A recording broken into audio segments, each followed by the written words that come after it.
কবরে যা পরে হিসাব হবে। মুসলমান শোনো, কিয়ামত সংঘটিত হবে, এরপরে হাসরের ময়দানগুলো হবে। এটি আমরা আস্তে আস্তে আলোচনার মধ্যে যাই না মুসলমান। এই জন্য শুরুতে এই যে কথাগুলো বলতেছিলাম ওদিকে আগায় যায়, কারণ পৃথিবীর মধ্যে আসার একটা সিরিয়াল আছে, যা কোনো সিরিয়াল নয়। ও দুনিয়ার মানুষ শুনে নাও, সন্তানের লাশ বাবার কাঁধে, বাবার লাশ সন্তানের কাঁধে।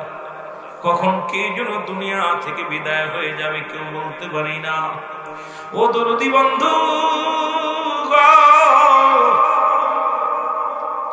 আল্লামা মুফতি আমজাদ আলী সাহেব একটা কিতাব লেখেন, কিতাবের নাম বারে শরিয়াত। এই কিতাবের মাধ্যমে লিখতে যা বললেন, দুনিয়ার মানুষ শোনো, মানুষ যখন মারা যায় প্রথম বিপদের কথা শোনো, বিপদের কথা শুনে নাও। মানুষ এখান থেকে পালানোর কোনো পথ নাই, যার কোনো পথ নাই। ডাকতে বলে দুনিয়ার মধ্যে 70টা দাদা জবাই না করিয়া উল্টো দিকে টান দিয়া লবণ আর মরিচ লাগায় দিয়া সিরিয়া লাগায় দিলে যতটুক যন্ত্রণা হয়, এর চাইতে 70 গুণ যন্ত্রণা হলো একটা সাধারণ মৃত্যু। জোরে জোরে চিল্লায় বলা যাবে আল্লাহু আকবার। ইমানদারের মৃত্যু হবে কেমনে? আটা গোলাইয়া খামির বানাইয়া এর মধ্যে যদি একটা চুল পড়ে, চুলটা টান মারলে যেমনি অনাসে বাইর হয়ে যায়, ইমানদারের মৃত্যুর এত আসানে হবে। এই মৃত্যুগুলো এত কঠিন হয়। তাহলে মুসলমান, আমরা যারা মরণের সময় যারা পায়খানা করে দিই, প্রস্রাব করে দিই, যাদের জিহ্বা বাইর হয়ে যায়, এই দুনিয়ার মধ্যে অনেকেই প্রস্রাব পায়খানা পর্যন্ত করে দেয়। চোখ দুটি বড় বড় হয়ে যায়, জিহ্বা বড় হয়ে যায় রে মুসলমান। তাদের মৃত্যুটা কত কঠিন হয়। 1 নম্বর বিপদ হলো মানুষের মরণ। বলতেছিলাম মুসলমান শোনো, এই কোরআনের সব আয়াত স্বীকার করতে পারবো, একটা আয়াত স্বীকার করার মতো ক্ষমতা নাই। জোরে বলেন ঠিক।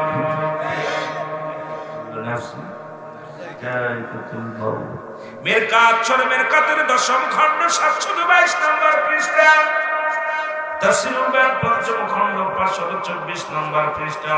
রাসূল বলেন লা ইয়ামুত, আল্লাহর প্রিয় মাবুদ বান্দা যারা হয়ে যায় তাদের মৃত্যু হয় না। লা ইয়ামুত, মুসলমান শুনে নাও, আল্লাহ বলে প্রতিটা প্রাণীর মৃত্যু গ্রহণ করতে হবে। রাসূল কয় লা ইয়ামুত, তাদের মৃত্যু নাই। এই রকম মাহবুব বান্দা হওয়া লাগবে যার দুনিয়ার ভিতর থেকে বিদায়ের পরে কোনো প্রেশানিত নাই, টেনশন নাই। এমন ইমানদার হওয়া লাগবে কি লাগবে না? আর জোরে জোরে চিল্লায় বলা যাবে না, লাগবে কি লাগবে না? মদিনা যাইতে পারলাম না, মদিনা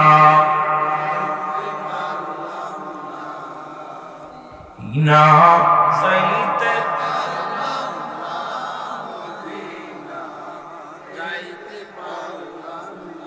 কেন যে কইতেছি শুনছেন নিবা? আল্লাহ কয় ওমা আরসালনাকা ইল্লা রাহমাতাল লিল আলামিন।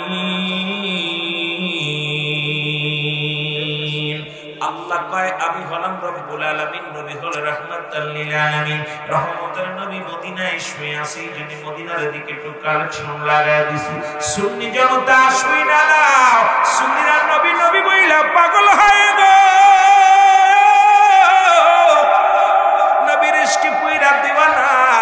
এই জন্য আমি বারবার বলতেছি মদিনার দিকে লক্ষ্য করেছি, মদিনায় যাইতে পারলাম না, মদিনা। আরো জোরে বলেন মদিনা যাইতে পারলাম না, মদিনা। আমি অসহায় তাই এত দূরে রয়ে, অসহায় তাই এত দূরে রয়ে, দূর থেকে সালাম জানাই, মদিনায় যাইতে পারলাম না, মদিনা। আরো জোরে বলেন মদিনা মদিনায় যাইতে পারলাম না মদিনা। এ দুনিয়ার মুসলমান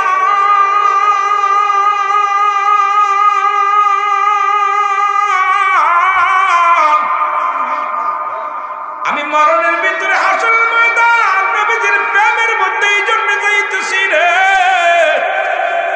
ওই হাসরের ময়দান যেদিন কথা বলার কেউ সাহস থাকবে না, সেদিন দরদী নবী হবে একমাত্র আপনার আমার কান্ডারি। এই জন্য নবীর ইশকের মধ্যে একটু ডুব দিলাম, জোরে বলো আল্লাহ।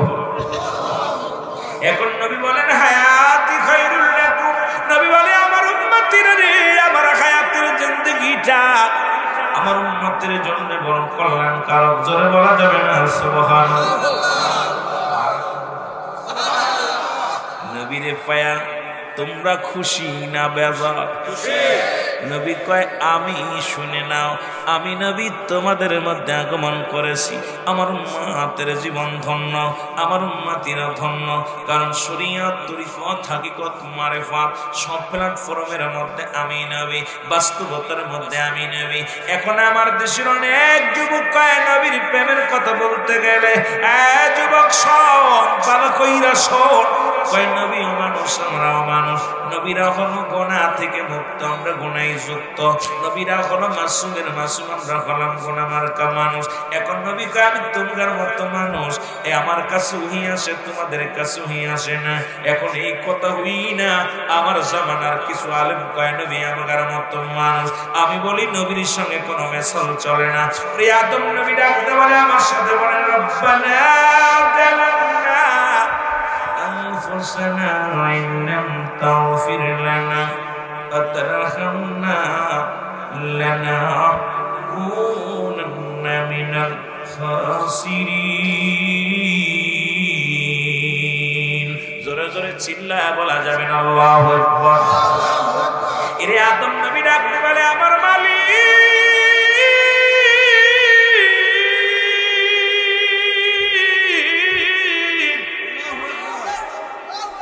আমি আদম জালিমদের অন্তর্ভুক্ত হয়ে গেছি, আমার তুমি ক্ষমা করে দাও। এখন যদি কোনো ব্যক্তি আদম নবীর জালিম বলে, তার ঈমান যাবে না থাকবে? কত বোঝেন? আদম তো নিজে বলছে রব্বানা জালামনা। ও মৌলবীরা হন যারা নবীর সঙ্গে মেসাল দাও, নবীর সঙ্গে বিরোধিতা করো, আদম নবী ডাকতে বলে আমার আল্লাহ আমি জালিমদের অন্তর্ভুক্ত হয়ে গেছি, আমার তুমি মাফ করে দাও, ক্ষমা করে দাও। আর নবী কয় হায়াতি খায়রুল লাকুম, আমার হায়াতের জিন্দেগিটা আমার উম্মতের জন্য কল্যাণ স্বরূপ। আমার নবী দুনিয়া থেকে বিদায় হয়ে গেছে, এটা উম্মতের জন্য বড় কল্যাণ স্বরূপ। নবী কয় ওয়াফাতি খায়রুল লাকুম, আমার ওফাতটাও আমার উম্মতের জন্য কল্যাণ স্বরূপ। একদল কয় নবী মারা গেছে, বাবা শুনে নাও, ওই জেতা নবীরে লাগবে হাসরের ময়দান, জেতা নবীরে লাগবে কবরের ময়দান, জেতা নবী লাগবে দুনিয়া হাসরের ময়দান। দুনিয়াতেও লাগবে নবী, কবরে লাগবে নবী, মিজানে লাগবে নবী। ওই নবীর ইশকের কথা কিছু না বললে আমি আর পারি না রে বাবা, কারণ আমার দেহটায় নবীর প্রেমে ফুইরা ফুইরা ছায়, কারণ এই জন্য নবীর প্রেম আইসা যায়। জোরে জোরে চিল্লা বলা যাবে না আল্লাহু আকবার। এখন নবী কয় আমি দুনিয়া থেকে বিদায় হয়ে গেলাম। ও আলেম উলামা শুইনা নাও, নবী কি কয়? নবী বলতেছে উম্মতিরা রে, এই দুনিয়া থেকে বিদায় হলাম আমার উম্মতের কল্যাণের জন্য। ওরে বড় ফরা যুবক শোন, সেই নবীর কেমনে তোরা গালি দিস, সেই নবীর বিরোধিতা কেমনে তোরা করিস, সেই নবীর সঙ্গে কেমনে তোরা তোমার দিস, সেই নবীর কেমনে তোরা কষ্ট দিস রে।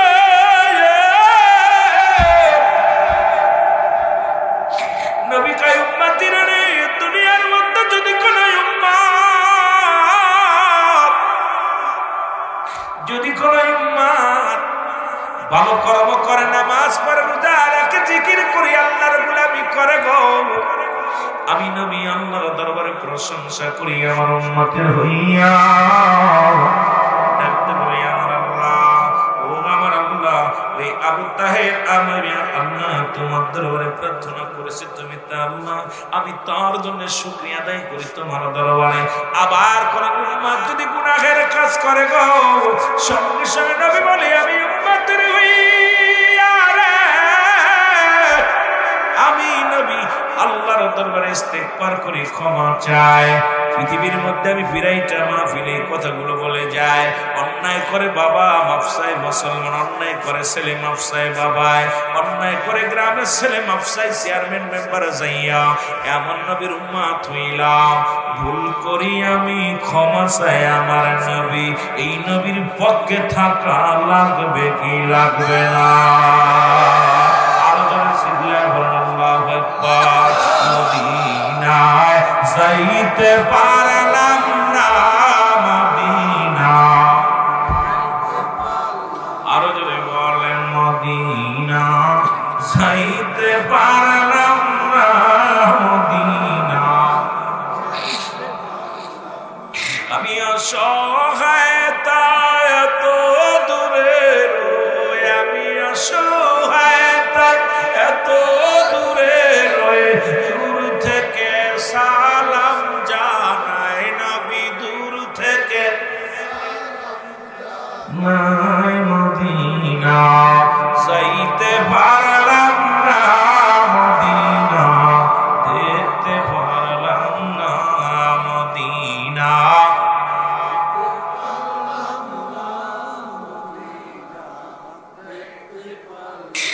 মদিনার নাম কত মধু,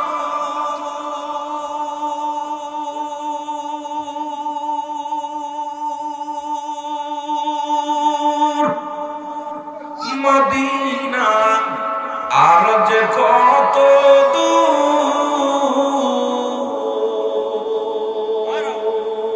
ওই মদিনার পথের ধুলি, ওই মদিনার মাখতে পারলাম না রে আমি, মাখতে পারলাম না, মদিনা।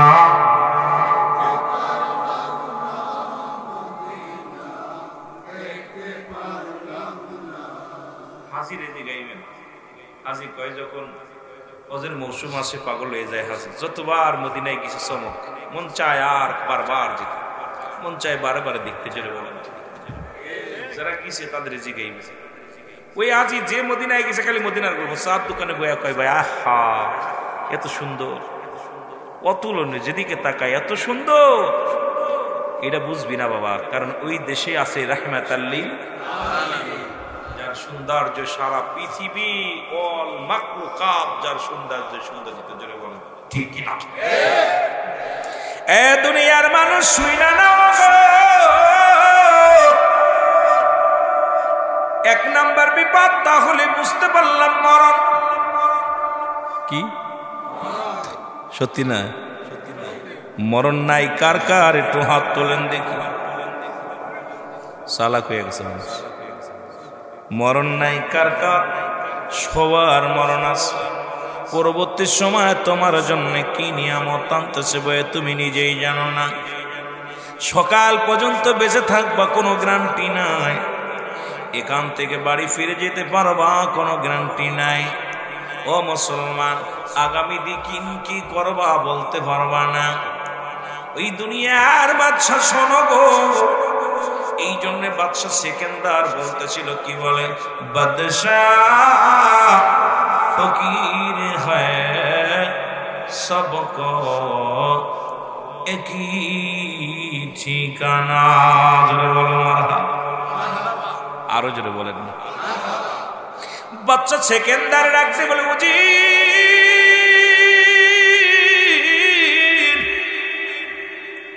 আমি এত বড় বাচ্চা,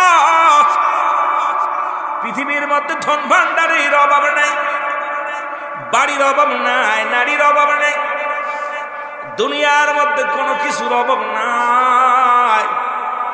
আমি যেদিন মারা যাব আমারে গোসল করাবি, আমারে কাফন পরাবি, কিন্তু কাফনের ভিতরে দুটি হাত মুড়াইয়া দিবি না, এই দুটি হাত কাফনের বাইরে রেখে দিবি।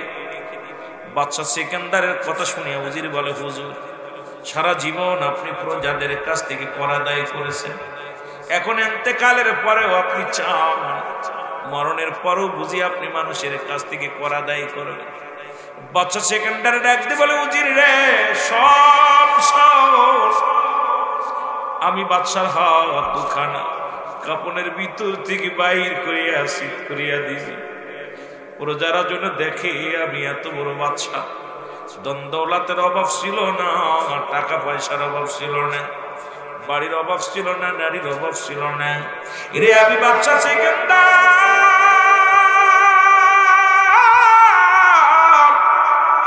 সন্ন্যাতে বিদায় নিলাম। কোন বালাখানা নিতে পারলাম না, স্বর্ণ নিতে পারলাম না, বাড়ি নিতে পারলাম না। পৃথিবীর বুকে মায়ের গর্ভে থেকে এসেছিলাম শূন্যতে। আমি বাদশা সেকেন্দার বিদায়ের সময় সবাইকে প্রমাণ করে দাও, ও দুনিয়ার মানুষ, কার জন্য তুমি সুদ খাও, কার জন্য তুমি ঘুষ খাও, কার জন্য তুমি ব্যভিচার করো, কার জন্য তুমি অন্যায় করো। ও দুনিয়ার মানুষ শুনে নাও, এই দুনিয়ার সব কিছু পরে থাকবে রে। এ দুনিয়ার মানুষ তোমার বডি খাবে পোকে, তোমার দেহ খাবে লোকে। ধরে বলেন ঠিক কিনা? এই দেহটা খাবে কিসে? পোকা মাকড়ে খেয়ে ফেলবে তোমার বডি খানা, কিন্তু তোমার সম্পদ খাবে লোকজন। কার জন্য তুমি সুদ খাও, কার জন্য তুমি ঘুষ খাও, কার জন্য তুমি অন্যায় করো, কার জন্য নামাজ ছেড়ে দাও, কার জন্য জিনা ব্যভিচার অন্যায়ের ভিতরে লিপ্ত হয়ে গেলা। এ দুনিয়ার মানুষ শোনো, ওই বাদশা সেকেন্দার বলে, প্রজারা রে, আমি সন্ন্যাতে এসেছিলাম, সন্ন্যাতে বিদায় নিলাম। আমার মতো ভুল আর তোমরা করো না। যতদিন দুনিয়ার মধ্যে থাকো মওলার গোলামি করো। জোরে জোরে চিল্লায়া বলা যাবে না আল্লাহু আকবার। এই হলো আমার আপনার জিন্দেগি। কথা বুঝেননি? বাদশা সেকেন্দার বাদশাহ বলতেছে, বাদশাহ ফকিরে সবকে একই ঠিকানা। বড় বাদশাহ, টাকাওয়ালা, বাড়িওয়ালা, মারা যাইতেছে 3.5 হাত কবর, পাশে হয়তো দামি কাপড়, কিন্তু কবর তো একই, একই মাটির ঘর। জোরে বলেন। এ দুনিয়ার মানুষ শুনে নাও, আমি যে কথাগুলো বলতেছিলাম গো, এই মরণ থেকে পালানোর কোনো পথ নাই। জোরে বলেন ঠিক কিনা? তাহলে সদা সর্বদা ওই ব্যক্তি সবচেয়ে বেশি জ্ঞানী, যিনি মরণের চিন্তা করে। মুসলমান, যিনি মরণের চিন্তা করে, মরণের চিন্তা করে, ওই ব্যক্তি পৃথিবীর সবচেয়ে উত্তম ব্যক্তি। যার ভিতর মরণের ভয় ঢুকছে সে সুদ খাইতে পারে না, যার ভিতরে মরণের ভয় ঢুকছে সে ঘুষ খাইতে পারে না, যার ভিতরে মরণের ভয় ঢুকছে সে হারাম ভক্ষণ করতে পারে না, যার ভিতর মরণের ভয় ঢুকছে সে অন্যায় করতে পারে না। যে ব্যক্তির ভিতর অন্যায়, মুসলমান শুনে নাও, যে ব্যক্তি দুনিয়ার মধ্যে মরণের ভয় যার অন্তরের ভিতরে ঢুকছে, জিনা ব্যভিচার অন্যায় করতে পারে না, যার ভিতর মরণের চিন্তা আছে, এক ওয়াক্ত নামাজ সে ছাড়তে পারে না। জোরে জোরে চিল্লায়া বলা যাবে না ঠিক কিনা? তাহলে 1 নাম্বার বিপদ যেহেতু আমাকে ছাড়বে না, সতর্ক সংকেত বাংলাদেশে আমার দেশের বৈজ্ঞানিকেরা বলে দেয়। 3 নাম্বারের সংকেত, 1 নাম্বার সংকেত, সমুদ্রের আশপাশে যারা বাড়ি ঘর আছে সবাই আপনার নিরাপদ জায়গা চলে যাবেন। সবাই নিজ নিজ বাড়ি ঘর ছেড়ে নিরাপদ স্থানে চলে যায়। আল্লাহ সতর্ক দিছে বারবার মরণের কথা, মরতে হবে, মরার প্রস্তুতি থাকার দরকার আছে কি না? আর তো জোরে জোরে চিল্লায় বলেন আছে কি না? বিপদ, এ তো মরণের ওয়াস্কার করবো, মরণের ভয় মাত্র ভিতরে একেবারেই নাই। আমি দেখলাম ইন্ডিয়াতে, আমাদের দেশে ভারত, পাশের রাষ্ট্রে ভারত, কিছু যুবক টিকটক করতে যাইয়া মাটি খুইরা কবর বানাইয়া ওর ভিতরে যায় লুকায়, দেখছে কবরে কিরাম আযাবাই দেখতে যায়। আল্লাহ তাআলা এমন গজব দিছে, ওই দিনে আল্লাহ পাক কারেন্ট নিয়ে গেছে, কারেন্ট তো গেছে গেছে, কারেন্ট নিয়ে বসাল ঝড় তুফান শুরু হয়ে গেছে। ভিতরে দেয় এরা তো মরছেই, কথা বুঝেন, এরা তো একবারে ছিটকে শেষ। উপরে যেগুলো ছিল এড়াও যায় দেখে, এগুলো ওরা দেখে এড়াও বোবা, কথা কইতে। আল্লাহ কবর নিয়েও মানুষ টিকটক শুরু করছে। কবরের চিন্তা, কোন দেশে বাস করতেছি, কোন পৃথিবীতে বাস করতেছি, যে পৃথিবীর মানুষগুলো মরণের চিন্তা একবারও করে, একবারও করে না। এই মরণের চিন্তা যে ব্যক্তি করে কোনোদিন অপরাধ জগতে থাকতে পারে না, সে সদা সর্বদাই আল্লাহকে মশগুল হয়ে যায়। যেন বলেন ঠিক না? এ দুনিয়ার মানুষ শুনে নাও, 2 নাম্বার বিপদ হলো মুসলমান কবর। লম্বা আলোচনার মধ্যে যেতে পারবো না, ওই বিপদের সংকেত গুলো দিয়া যায়। 2 নাম্বার বিপদ হলো মানুষের কবর। এই কবরে না শোয়ানো পর্যন্ত আপনার আমলনামাটা নিজ হাতে লেখা লাগবে না। মুসলমান শুনে নাও, ওই কবর বলতে বোঝায় মানুষের মরণের পর থেকে কিয়ামত পর্যন্ত জগৎটাকে বলা হয় কবরের জগৎ। এই কবরটা মুসলমান শুনে নাও, যারা আগুনে পুড়ে মারা গেল তাদের কবর কোথায়? যাদের হাঙ্গর কুমিরে খাইল তাদের কবর কোথায়? যাদের পৃথিবীর মধ্যে পানিতে ডুবে মারা গেল তাদের কবর কোথায়? এক কথায় কবর বলতে বোঝায় মানুষের মৃত্যুর পর থেকে শুরু করে কিয়ামত পর্যন্ত জগৎটাকে বলা হয় কবরের জগৎ। জোরে বলেন ঠিক।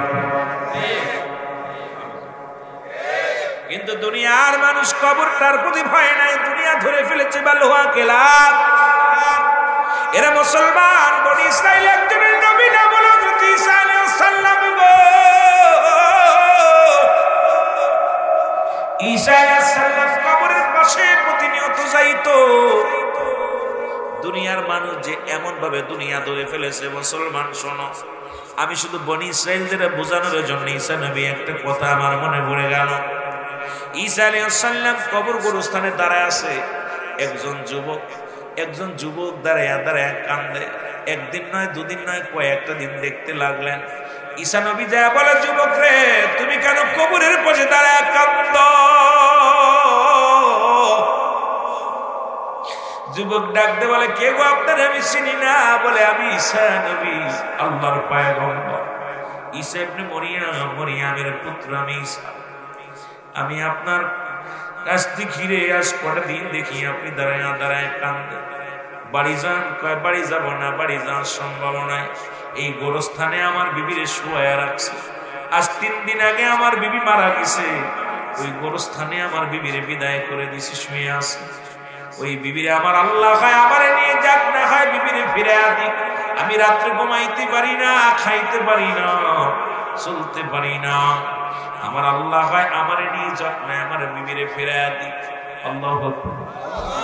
আমার যুবক বাবারা শোনো, যাইতে অনেক আলোচনা। মুসলমান হাসরের ময়দান আমার মূল ঠিকানা। সব ঠিকানা হলো ওই ভয়াবহতা, হাসরের ময়দানের ভয়াবহতা নিয়ে আলোচনা। কিন্তু আমি শুধু 3টা বিপদের কথা বলে আলোচনা শুরু করেছি গো, যে কোনোটার চাইতে কোনোটা কমা নয়। কারণ হাসরের ময়দানে যাইতে হলে মরা লাগবে, কবরে যাওয়া লাগবে। এই জন্য আমি একটু পিছনের দিকে গেছি। জোরে বল আল্লাহু আকবার।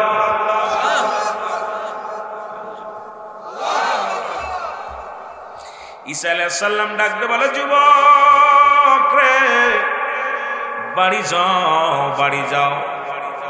পৃথিবীর মানুষ চিরস্থায়ী নয়, ক্ষণস্থায়ী মারা লাগবে। তুমি বাড়ি যাও। বলে, হুজুর, আমার বিবিরে ছাড়া আমার ভালো লাগে না। আমার সুন্দরী বউ এখানে শুয়ে আছে, আমি রাত্রে ঘুমাইতে পারি না। আমি আল্লাহর কাছে ফরিয়াদ করি, হয় আমারে নিয়ে যাক, না হয় আমার বউটারে ফিরে দিক আমার আল্লাহ। যুবকেরা শোন, যুবকের কান্না দেখি ঈসা নবী ডাকতে বলে, যুবক রে, তুমি বইয়ের কত ভালোবাসো, বিবিকে এত ভালোবাসো? বলে, জি। তোমার বইয়ের খবর কোনটা? বলে, হুজুর ওই যুবকটা। দূর থেকে দেখায়। ঈসা নবী ডাকতে বলে, আল্লাহ, তুমি তো আমার জেতাডারে মরাডারে জিন্দা বানানোর ক্ষমতা দিছো। আল্লাহ, এই যুবকের বউডারে তুমি তুলে দাও। এবার ঈসা নবী ডাকতে কয়, ও কবরবাসী, কিনা ঘুমায় আছে, ওঠো। ওখান থেকে একজন যুবক উঠছে। জোরে জোরে বলো আল্লাহু আকবার। ওই কবর থেকে একজন যুবক, সমস্ত গায়ের মধ্যে সাপ, আগুনের কাঁপ, গার মধ্যে দাও দাও করে আগুন জ্বলে। মুসলমান এই যুবক যখন ঈসা নবীর দেখছে, সঙ্গে সঙ্গে কালেমা পড়েছে, লা ইলাহা ইল্লাল্লাহু ঈসা রূহুল্লাহ। জোরে জোরে চিল্লায় বলা যাবে না সুবহানাল্লাহ, আর জোরে জোরে চিল্লায় বলা যাবে না আল্লাহু আকবার। ঈসা নবীর দেখার সঙ্গে সঙ্গে কালেমা যখন পড়তে, সঙ্গে সঙ্গে সবগুলো জ্বলে গেছে, আগুনগুলো লিভে গেছে, কাকগুলো উড়ে গেছে গো। যুবক হাসি দিয়া বলে, হে আল্লাহর নবী ঈসা নবী, আমি মৃত্যুর পর থেকে আযাবের মধ্যে ছিলাম, মৃত্যুর পর থেকে আমি গজবের মধ্যে ছিলাম, আমি আপনার উম্মত, আমি ঈমান না নিয়ে মারা গেছিলাম, ওই কবরটার মধ্যে বড় আযাবের মধ্যে ছিল। আল্লাহ নবী গো, আপনাকে চিনার পরে যখন আপনার কালেমা পড়লাম, আমার রব্বুল আলামিন আমার গুনাহগুলো মাফ করে দিছে, আযাবগুলো মাফ করে দিছে। আল্লাহ নবী ঈসা আলাইহিস সালাম ডাকতে কয়, যুবক রে, আবার তুমি ঘুমায়া যাও। যুবক আস্তে আস্তে করে কবরে ঘুমায় গেল। ডাকতে বলে, যুবক তুমি বললে তোমার বিবি, এ তো কবরে দেখি একজন পুরুষ। বলে, হুজুর ওটা নয়, ওর পাশের কবরটা আমার বিবির, পাশের কবরটা আমার বিবি। এবার আল্লাহ নবী ঈসা আলাইহিস সালাম ডাকতে বলে, কে শুয়ে আছো? সঙ্গে সঙ্গে এক যুবতী নারী উঠলো কবর থেকে। এত সুন্দর তার চেহারা, কারণ দুনিয়ার মধ্যে আমল করেছিল, আল্লাহ তারে জান্নাত দিছে, আর ওই জান্নাতের ভিতরে জাফর আর চেহারা সুরত আরো ভালো হয়ে গেছে। জোরে জোরে চিল্লায় বলা যাবে না সুবহানাল্লাহ, আর জোরে জোরে চিল্লায় বলা যাবে না আল্লাহু আকবার। ঈসা নবী ডাকতে বলে, যুবক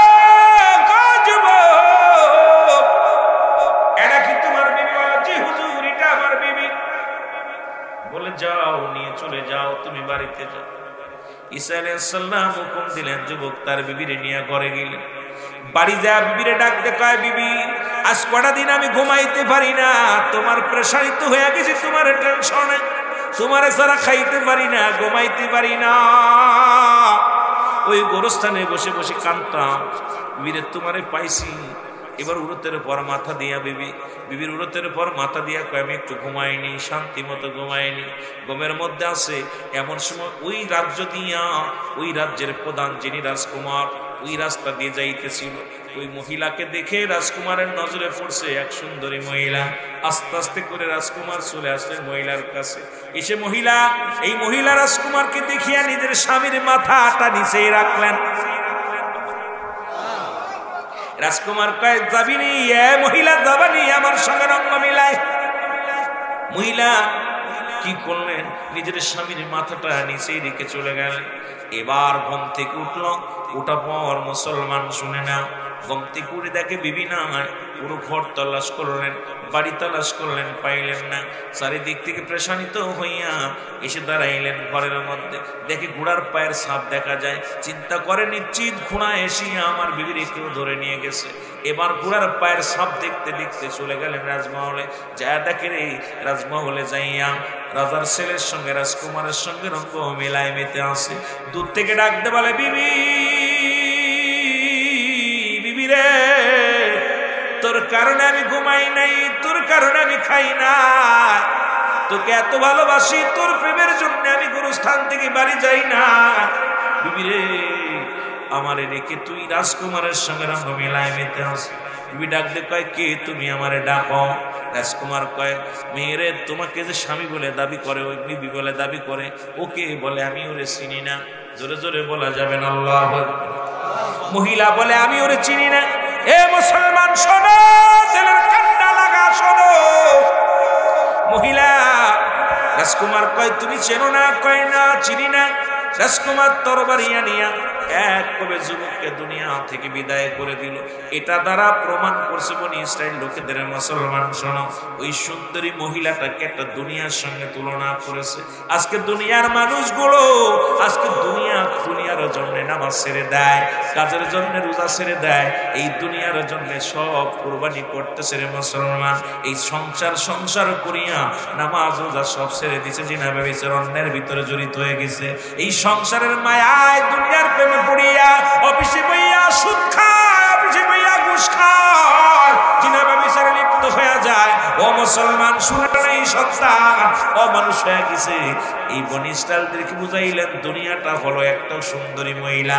যারা দুনিয়ার প্রেমে পড়বে তারা ঈমান হারা হয়ে কবরে যাবে, আর যারা দুনিয়া ছেড়ে দিবে তারা ঈমান নিয়ে কবরে যাবে। জোরে বলা যাবে না আল্লাহু আকবার, আর জোরে জোরে চিল্লায় বলা যাবে না। ঈসা আলাইহিস সালাম তার বংশের কওমের লোকদেরকে বুঝাইলেন, দুনিয়া ছেড়ে দাও, এই দুনিয়াটা হলো পচা দুর্গন্ধ মরি, রাসূল বলেছে। আর মানুষের চরিত্র হলো কুকুরের মতো। কুকুর যেমন মরি পাইলে খুশি হয়, দেখবেন আপনার এলাকায় যদি একটা গরু মরে যায়, মারা গেলে এই গরুটা মাঠে ফেলে রাখলে দেখবেন একটা কুকুর যদি টের পায়, ও যে যদি একবার ধরে, ওর প্রতিবেশী যত কুকুর আছে কাউকে ভাগ দিবে। ওই কুকুরটা সামনে, মরিটা সামনে নিয়ে বইয়া যেন বলেন ঠিক কিনা, ও কাউকে ভাগ দিবে। আচ্ছা বাজবান বলেন দি, এই নরসিংদীর জমিনের মানুষগুলো ভালো করে খেয়াল করবেন, মরি কি শুধু কুকুরে খায় না অন্য প্রাণী খায়? খায়নি? কাক সংগঠিত প্রাণী। কাক যদি শুনে যে বারিসার জমিনে আপনার এই যে কোথায় এই খামারের সর, এই সরের মধ্যে একটা গরু মারো, কাক কা কা করে খবর দিয়া, যত কাক আছে নরসিংদী সবগুলো খবর দিবে। কেউ এসে পেট খাবে, কেউ লেজ খাবে, কেউ মাথা খাবে, কেউ চোখ খাবে, কেউ গুড়ি খাবে, ভাগাভাগি করে খাবে। কাকের চক্ষু লজ্জা আছে, কুকুরের চক্ষু লজ্জা নাই। রাসূল বলছে শেষ জামানার মানুষগুলো এত লোভী হবে, এই মানুষগুলো সুদ নিতে মনে হয়েছে এটা লাভ অংশ। দেখেন এখন সুদের ব্যবসা করে আর বড় বড় টুপি মাথায় দিয়ে কয় এটা লভ অংশ, এটা ইসলামী ব্যবসা, এটা জায়েজ, এটা জায়েজ। আর জায়েজ বানায় দিতেছে, দাড়ি আছে, টুপি আছে, জুব্বা আছে, সব ঠিক আছে, আমাদেরকে শিখাইতেছে এটা লাভ, এটার মধ্যে দুনিয়া আছে। আর আমরা ঝুঁকে পড়তেছি, জোরে বলেন ঠিক কিনা? কথা কয় না? কথা বোঝেন আমার? এই দুনিয়ার মানুষগুলো দুনিয়ায় ঝুঁকে পড়বে। রাসূল এই জন্য বলছে এই ছেদ জামানার মানুষগুলো তারা কুকুরের চরিত্র হবে। তারা কোন ভাবে টাকা আসছে সেটা বুঝবে না। দেখেন যারা সুদ খাচ্ছে, ওফেন, এটা তো কোনো ব্যাপার না, মামুলি ব্যাপার। চাকরি দিবেন, কয় আমার 10 লাখ দেয়া লাগবে, এই ওরে এমন ফিটানোর দরকার। ঘুষ খাচ্ছে, সুদ খাচ্ছে, সুদে ব্যবসায়ী তো প্রতিটা বাড়ির ভিতরে ঢুকে গেছে, বলেন ঠিক কিনা? সুদে কারবার এমন ভাবে সুদখোরদের অবস্থা। আমার এলাকায় অনেক সুদখোর। এই যে চক্রবৃদ্ধি সুদ, এই সুদে খোর আর এই ঘুষখোর বাংলাদেশ থেকে না তাড়ানো পর্যন্ত আমার মনে হয় না বাংলাদেশে শান্তি আসবে, বলেন ঠিক? আপনি তো একা বুঝছেন, এখন বাকিগুলো আমার পরে কষ্ট পাচ্ছে। কথা বুঝেননি? বাকিগুলোর মুখটা বেজার দেখছেন না, আপনি তো ফুর্তি মারছেন, এইগুলোর মুখ বেজার। এর মধ্যে আসেননি জড়িত পারে কথা কেন আছে? সুদখোর, ঘুষখোর, কয়দিন খাবি, কয়দিন থাকবি, বড় দুঃখ লাগে।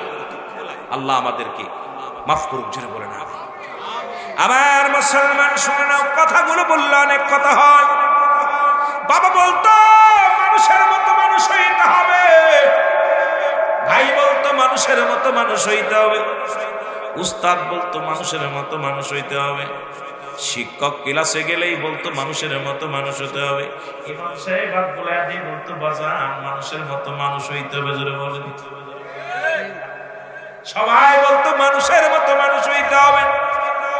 আমি মনে করতাম এই কথা কেন বলে গো, এখন বুঝি, আগে বুঝি নাই। আগে মনে করতাম স্যার কেন মানুষ হইতে বলে, আমি কি গরুনি? কথা হয়েছে। মা কেন মানুষ হতে বলে, আমি কি গরুনি? বাবা কেন মানুষ হতে বলে, আমি কি গরুনি? এখন বুঝি কেন বলেছিল, কেনর জবাব এখন পায়। আরে বিদেশ থেকে ডিগ্রি নিয়া, বিদেশ থেকে লেখাপড়া করে ডাক্তারি ইঞ্জিনিয়ার হইয়া বাংলার জমিনে আইসা বড় এমবিবিএস ডাক্তার হইয়া, যারা টাকার জন্য, যারা মুসলমান অপারেশন করে না, যাদের হাতে টাকার জন্য রুগী মারা যায়, আমি মনে করি এরা মানুষ হতে পারে না, এরা অমানুষ। জোরে জোরে চিল্লায় বলেন ঠিক কিনা? এরা এখন বুঝি মানুষ কেন হতে বলেছিল। বড় বড় ডিগ্রি নিয়ে আমার দেশের বড় অফিসার গুলো অফিসের মধ্যে বইয়া, আমার দেশের কোন ভ্যান চালক ঘুষ খায় না, আমার দেশের কোন রিক্সা চালক দুর্নীতি করে না, আমার দেশের কোন কৃষক দুর্নীতি করে না, আমার দেশের কোন কিষান দুর্নীতি করে না। আমার দেশে বড় বড় ডিগ্রি নিয়ে পিএইচডি করে এই বদমাইশগুলো বিদেশ থেকে ডক্টর ইঞ্জিনিয়ার করিয়া এই দেশের চেয়ার গুলো ধরে ধরে সুদের মধ্যে, ঘুষের মধ্যে জড়িত। ধরে বলেন ঠিক কিনা? রাগ করেন কথা কইনা, রাগ করে। বিদেশ থেকে ডিগ্রি আইনিয়া অফিসে বইয়া সরকার 1 লাখ টাকা বেতন দেয়, 50,000 টাকা বেতন দেয়, তারপরে ঘুষ ছাড়া কলম চলে না। এই মানুষগুলো ওরা কি মানুষ হইছে না মানুষ? যুবকরা মানুষ হইছে না মানুষ?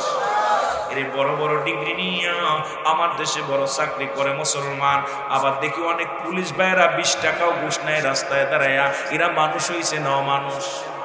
কথা কয় এর 1 মণ দুধের মধ্যে যদি 1 ফোঁটা পান রক্ষী পড়ে চুনা পড়ে মুসলমান পুরো দুধটাই নষ্ট হয়ে যায়। আরে হালাল উপার্জনের ভিতরে হারাম ঢুকাইয়া তোর সন্তানের হারাম খাইলি, তোর মারে হারাম খাইলি, তোর বিবির হারাম খাইলি, নিজে হারাম খাইলি।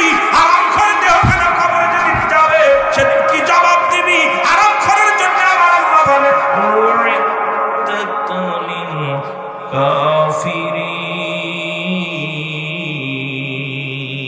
ওই কাফের বেঈমান মুনাফিকদের জন্য প্রস্তুতি করা আছে 7টা জাহান্নাম।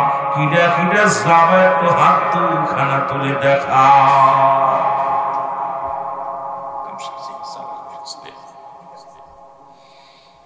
সালাক হইয়া গেছে, হারাম খোর হব না জাহান্নাম, যেরকম হারাম খোর খাবো না। বিদেশ থেকে ডক্টর নিয়ে আমার দেশে অনেক শিক্ষক দেখলাম রে মুসলমান, ছাত্রদের কাছ থেকে 5,000 করে টাকা নিয়ে তাদেরকে GP5 পায় দিয়েছে রে মুসলমান। আজকে দেখানে তাকাই সেখানে দুর্নীতি। এই কথাগুলো বলতে গেলে কষ্ট হয়।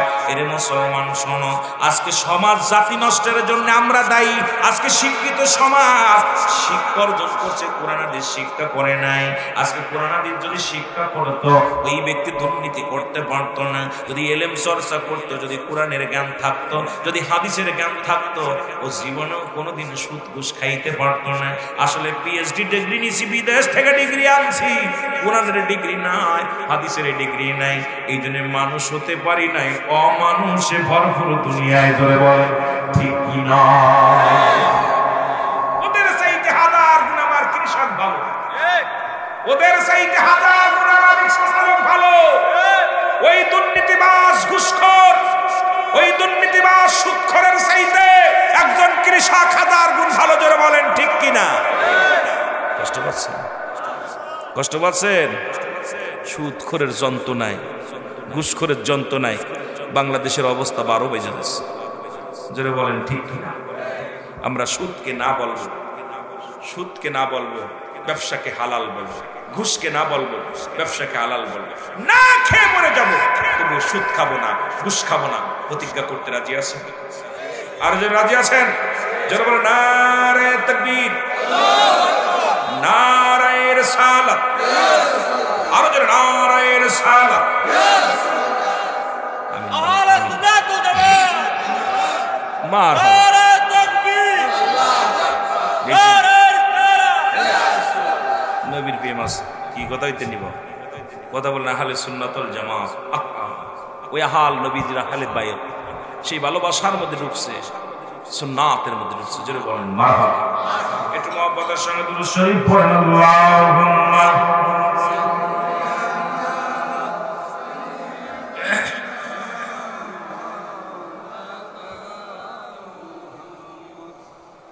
ওয়া লা আলি সাইয়্যিদিনা।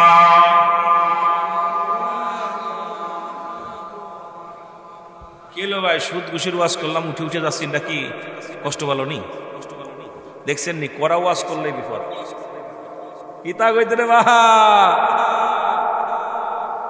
বড় কষ্ট। যেগুলো উঠলো নিশ্চিত কিছু দোষ আছে। যেটা বলেন ঠিক কিনা?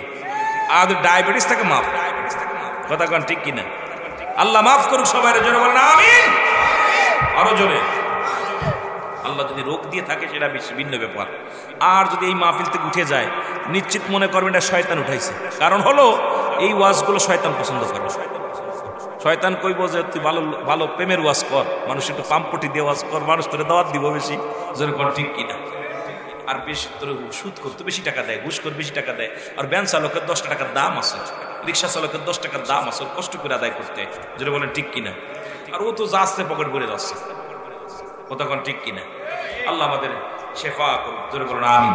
আল্লাহ আমাদের দয়া করুন। জোরে বলুন আমিন। আমার মুসলমান বাবারা শুনে নাও, এ যুবকদের কান্দে লাগো, শোনো গো। 2 নাম্বার বিপদ হলো কোন দিন? কবরে যেদিন শোয়া দিবে। শুনে নাও বিপদ আসরের ময়দানে যাওয়ার আগে। ওদিন 1 নম্বরে কবরের ভিতরে একজন ফেরেশতা আসবে, নাম তার নুমান ফেরেশতা। নাম কি? জোরে বলেন নামটা কি?